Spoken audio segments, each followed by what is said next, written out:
Hi guys, and welcome back to Girl Talks Formula One with you, Manena, on another interview of the podcast in which today we have none other than a Dakar driver. In 2022, she decided to challenge herself and go all the way from karting to Dakar. Her father used to take her to the desert to practice when she was younger. A little fun fact about her, she skipped the cross-country rally. Not only does she have a TED Talk, does she tell us about her story in the only Italian team in Dakar this season, HRT, but she also tells us about what other struggles she has other than driving. Are you ready to know who she is? Let's meet Rebecca Busi. In 3, 2, 1. Hi everybody, and welcome back to another episode of A Girl Talks Formula One.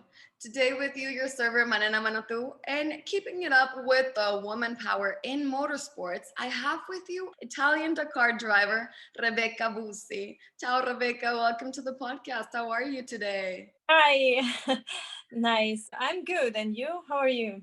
I am doing so great. So it's really funny because for Rebecca and for me, it's actually a long time difference. Here it's only 9 a.m. What time is it where you are, Rebecca? Tell us. It's 4 p.m. I mean, basically, your day already started so long ago, and my day has just started. What do you normally do on your day-to-day basis? Now that the university it's end, I got my graduation 2 days ago. So usually my day was wake up, go to the university, and then going back home, training, eat, of course, and sleep. But now I'm trying to fit the things I need for the Dakar. So, for example, now we are getting in touch with some sponsor because the budget is a really big problem still now. And then now I'm in Trentino actually because I have to make some content for an hotel. So me and one of my friends, we are in this beautiful hotel in Trentino, and now we are going outside to make the picture they need. That's really nice because it's kind of like a collaboration with the hotel, is what you're trying to say? Yeah, it's Oh, that's exactly, nice. but it's a very new thing for me because it's the first time that I feel like influencer. I can say that. So it's a time for me. I always drive and nothing else. Even on my Instagram, I'm not that good with posting. I think that's such a millennial or new generation thing to do because in the past, drivers were just drivers. People that were in social media were just people in social media. There wasn't this whole mixture. And it's so funny to see how our world has evolved, in which now drivers, athletes, politicians, now everybody has to be in social media. It's so crazy, right? Some sponsor answer to me. They say to me that I'm not enough followed on Instagram, so they can't give me the sponsor I want. And I was like, hey, I mean, I consider myself an athlete, no, an influencer. So Exactly. okay, it's fine for me. I mean, it's what I want, share my races and explain to the people how I feel like. But I never thought that it could be a problem not being enough famous on the social media.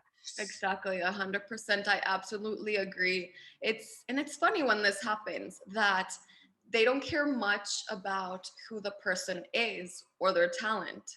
They just care about their number of followers, you know? Yeah. And let me tell you something. Some people can have 3 million followers and their photos can have 1,000 likes. And then some people can have 3,000 followers, but their photos have 500 likes. So it's like, who's better, you know? It's all about balance, I think. It's a little strange, the world that we live in nowadays. Exactly, because like my community on Instagram, even if I have around 17,000 follower, that for me is already huge. Like 100%. people following me, I think like, oh, nice. I mean, I'm not that interesting as a person. I'm not consider myself interesting. That's why maybe I don't post that much because I mean, for me, my life is not that crazy. I'm just training every day for a life. Today, I left the box of the question, and a lot of people asked to me to share all the journey before the Dakar. So I think I'm gonna do it something Yeah, that would be so exciting. Very Yeah, exciting. I will start to share more about the struggling we have now and all the things I have to do before. That could be actually interesting. I'm not the social media person, but I have to become that person if I want the spot. Apparently so. So tell me, Rebecca, before we start getting into Dakar, because that is such an exciting thing, especially for a woman, because Dakar is known to be, a bit more tough and savage and crazy. So it's so nice to see women competing in this category. But before that, let's go back to your beginnings. You come from a family that has always been very into motorsports, whether it's motocross rallies, Dakar, you name it. How did you decide that you wanted to become a driver? Okay, I have a sister older than me, and she's not at all in motorsport. So Uh-huh. I never decided to be a driver. It's something that happened. Of course, I don't know even now the moment that everything started. I just know that I grew up in the middle of rally car, and my father used to make a desert rally in Egypt, Morocco, in Tunisia, and his dream was always being in the Dakar one day. He never made it, and I took him there. So I can say that the dream is shared between father and daughter. I really don't know how everything started. I just remember me using always the same electric Jeep, the one from like the toy. I was always there, always. So I think that is a good moment to remember my passion. And also about the Dakar and the desert, my parents started to take me in the middle of nowhere. It means in the desert when I was 6. Okay. So when you tell me this, that your parents used to take you to the middle of the desert, let's say to practice or whatever you want to call it, is there a desert in Italy, or was this when you went on vacations because of your dad's passion that he wanted to ride in the desert? No, they always took me there because they love desert and they wanted to share with me the tradition of another country. In Italy, of course, we don't have any kind of desert. So this is, I think, a passion that come from that place. Because after the first 5 times that I went in Tunisia, I started to feel the desert like a peaceful place for me, like where I can take off and relax. So I think it's everything, connected to the things that you feel in your mind. That is so nice because it's so funny how some people see driving as something stressful, but other people see it as something relaxing. So it's very funny to see how different people can be in general.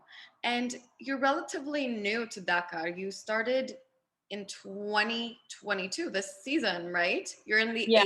ART team? Actually, my first Dakar I did with, we weren't exactly a team because the team was 3 person, me, my co-driver, and my father. So I can't say it. But anyway, we started because a funny part of my career in motorsport, because I always trained with karting and as a co-driver in historic rallies. So I always been in the motorsport, but I never compete. Like I don't know why I always felt like not enough to competing, but last year I choose that I had to do something because it was like a perception of myself that was wrong. Like, okay, I mean, why the other girls I'm following, they are doing it and I'm not in that position. So after that switch in my mind, I started to think, okay, how what I can do to arrive there, and then I choose to do the Dakar as a first rally because I say, okay, if I do the Dakar and I finish the Dakar, it means that I can start. I deserve the opportunity to be a driver. So actually, the Dakar was my first race as a driver, and I Yeah, finished it. because you Every started part. running Dakar without having to run any motor country cross rallies, right? Never. I put the wheels for the first time in the desert 2 months before the Dakar. That is so crazy. See, and that's even more interesting because, like I said, Dakar is tough and rough and savage. I mean, it's not like any other motorsports competition. I feel it's probably one of the most intense, especially because it's in the desert. And when you're in a circuit, not that it's easier, but you can control it a little bit more because it's cement and it's all, straight in a way.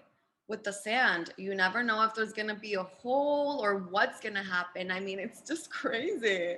Tell us a little bit about, does it ever scare you, or how does this experience feel to you, Of especially course, as a woman?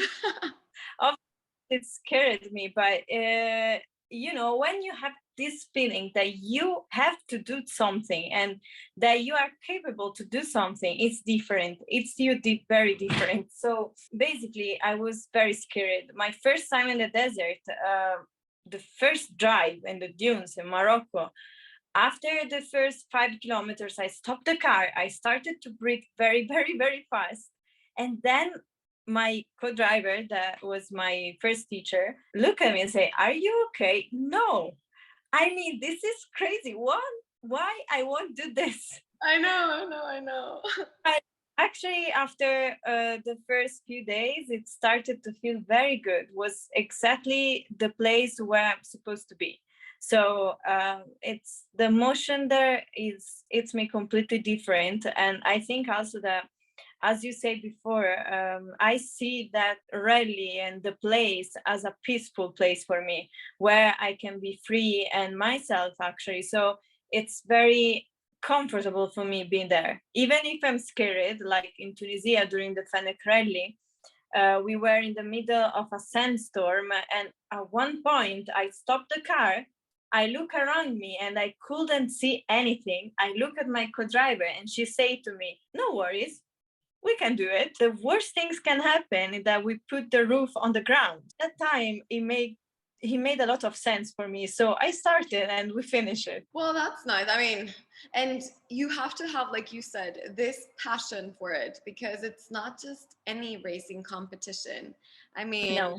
you have to have this sort of adrenaline rush in your body. You know how there's some people that are more leaned towards adrenaline than others? I consider myself more of a peaceful person. I'm more like yoga and flowers. Like, I would never run in Dakar. But if I'm honest with you, I have ridden in the dunes, but as a passenger. When I went precisely to Dubai to this tour in the desert, they took us riding through the dunes. I just kept on like, smacking myself against the door because of how the driver was driving. And I'm like, okay, please tell me this is almost going to be over.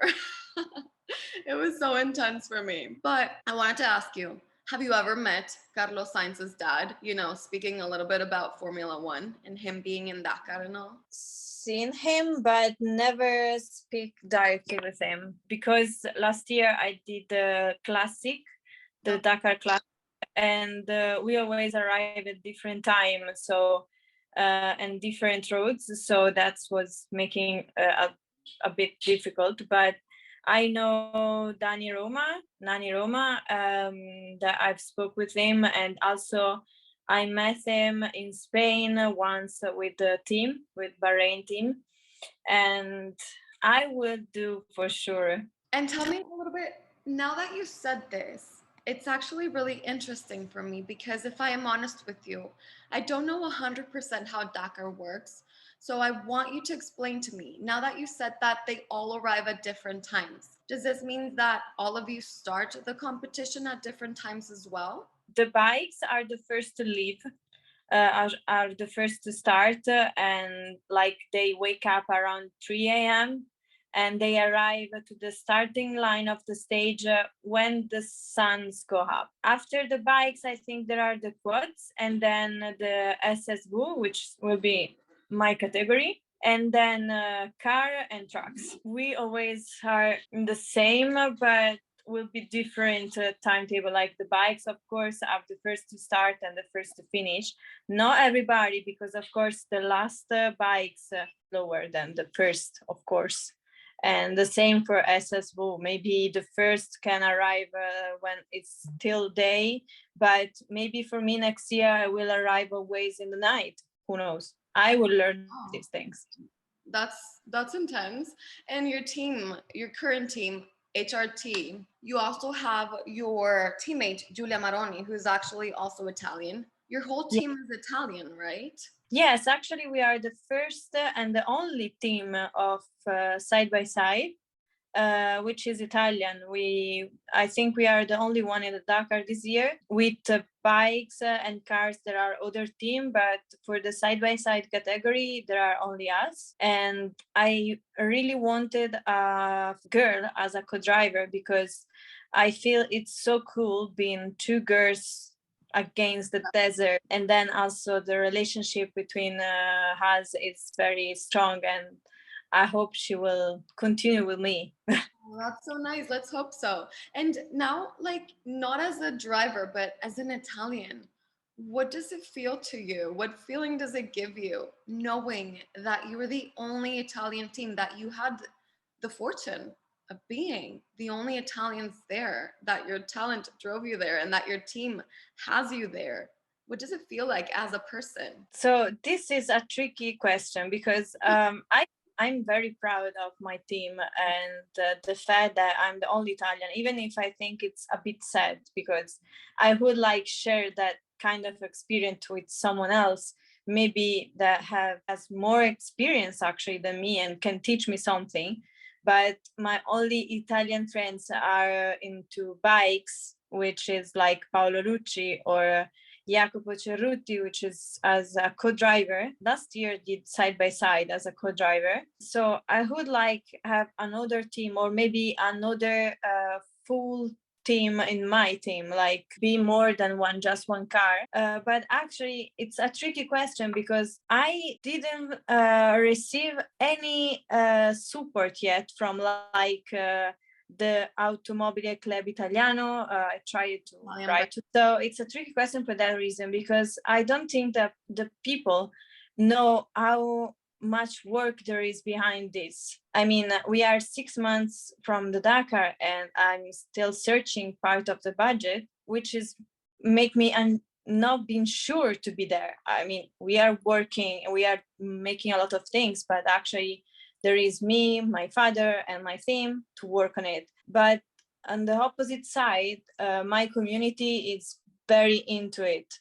On Instagram, my followers are really happy. They want me to show them everything, every single things I'm going through, and it makes me very proud. Even with the comments that I read every day, is kind of amazing. I never expected this. No, I mean, and to be honest, you're very inspirational, whether we like it or not.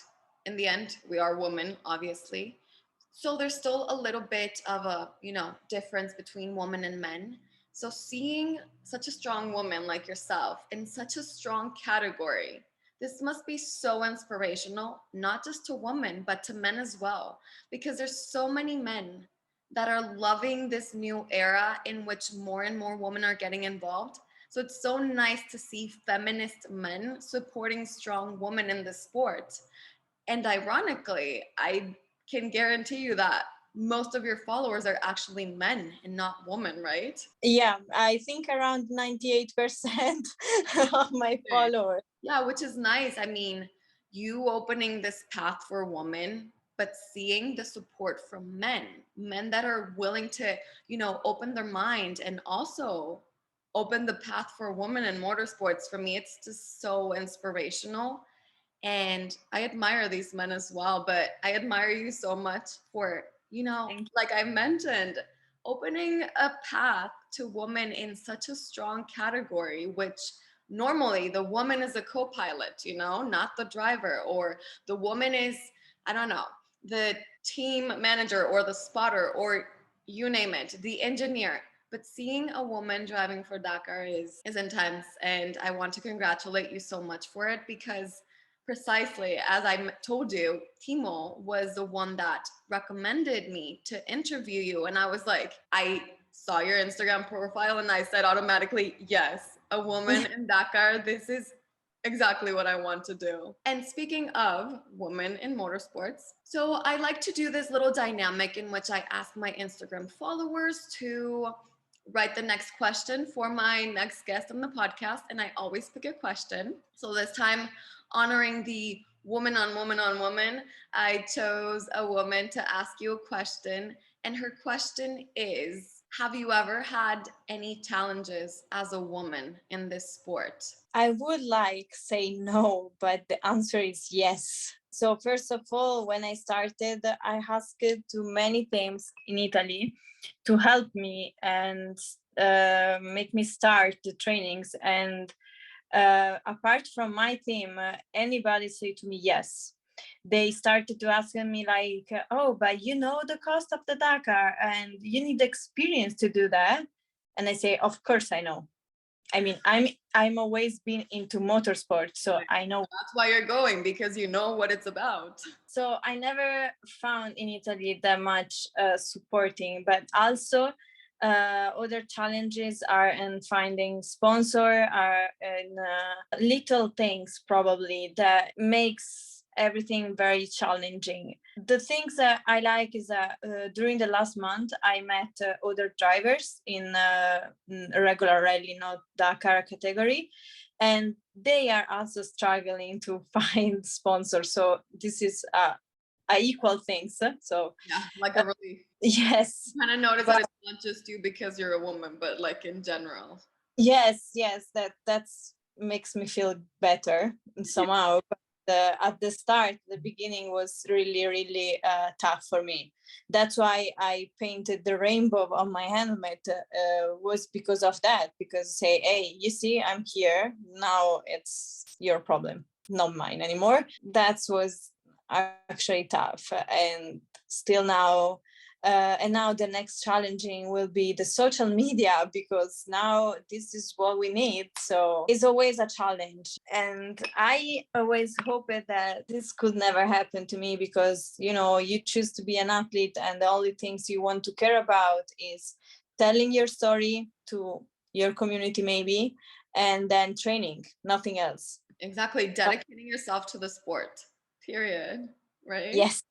Yes, but actually will not like that. In the next months, I think you will see the journey, the starting of the journey of the Dakar, and all my days, I think I will share. Most of all because my follower asked to me to do this, and I think it's a good idea also. It's a great but idea. For me, it will become another work, like another life again. I finished with university and I start with social media. Your new school. Yes. That is so funny. And getting a little bit more into other categories of motorsports, I loved that you said that in Dakar bikes, there are a lot of Italians, because Italians are very known for Formula One, of course, but they're also very known for bikes in general. I mean, if you look at MotoGP, most of the drivers are Italians. There's so many Italian drivers. And this is something that surprises me so much, because I had no idea that so many Italians were involved in bikes. Have you ever ridden one? Or is it interesting to you at all? I'm not that much into motor. I know a lot of them just because we met at the same event maybe, but actually Italian are very into motorsport. In general, it's like we grow up with bread, pasta, and motorsport. That is like I live in the motor valley, so it's cannot be different. That is so. In Mexico, we grew up with tacos, tequila, and soccer. You know, football. Exactly. But I don't like either of the. Well, I like tequila, but I don't like tacos and I don't like soccer. So I hope all the Mexicans listening right now don't kill me after this. But I don't even eat meat. Let's leave it at that. So, Oh, neither me. yeah, I'm a terrible Mexican, a terrible Mexican. Anyway, what have you thought of the Formula One season so far? It's been even more exciting than previous season. I don't know, for me at least. Yeah, also for me, I'm really excited to watch this season actually because there is a very good competing between the drivers and it's so healthy seeing them like that. Every race can happen everything and it's so exciting every time actually because the Ferrari finally is starting to win again, which is very exciting for us. So we are following the Formula One more and more. But also the level of the driver is, enough close. So Competition very between two drivers. I mean, sometimes Checo gets in the way, sometimes George Russell gets in there as well. So there's so many, some Carlos Sainz, like so many drivers are competing against each other for that world championship. It's really exciting. Yeah, I think this year is one of the best here so far. Like last year that we had this competition between Lewis and Verstappen.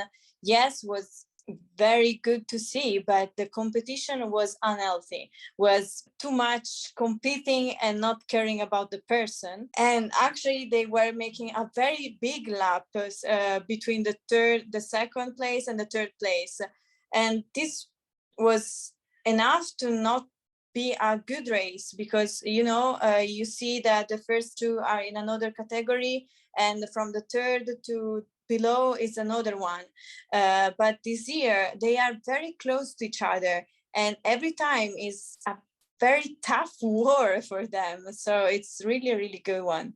I know. And if I'm honest with you, my team has always been Ferrari as well. So for me, I know. So for me, it's really exciting to see that last season it was either you were Team Max or Team Lewis. This season, now that Ferrari is back in the game, you can be Team Mercedes, Team Red Bull, Team Ferrari, or you can be Team Lewis, Team George, Team Max. You can be anything. And whoever you decide to choose actually has a chance of winning. So this season, I'm just like, I don't care who wins. I'm just all for Ferrari. Like for me, that is so exciting. But you, who do you think is actually going to win the championship this season? Honestly speaking. Of course my wish is Leclerc, of course, but think that Ferrari must improve something in the Muretto things, and because they have the driver which is ready, Leclerc is ready to win, but they have to improve as a team and as a choices. So I don't know. Will be very tough make a prediction about it because can happen everything.